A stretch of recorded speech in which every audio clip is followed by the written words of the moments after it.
गुलुंकु काले अधिक थंडा हो जाइए से कथा भाभी मुझे तेल मालिश कर देती। तेल मालिश कर सारा पर दिन 9टा बेले उठुवा लोक जदि सांग कराए ताहले तो दिन 11टा बेले जावाई पड़ा ना। आम आसी पहुँची गलु एठी।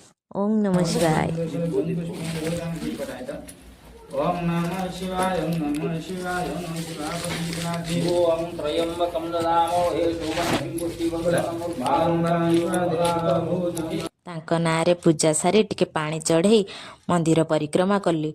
आपण माने कहले शिव मंदिर रे केमिति बा केते थर परिक्रमा करती जदि जानिछंती ताहले कमेंट करिके कहिबे।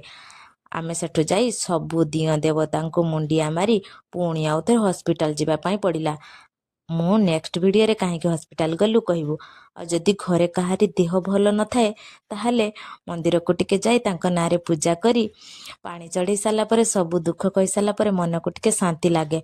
आपण माने टिके आशीर्वाद करंतु मो स्वामी देह जमीती जल्दी भल हो जाऊ। रही जय जगन्नाथ। ओम नमः शिवाय।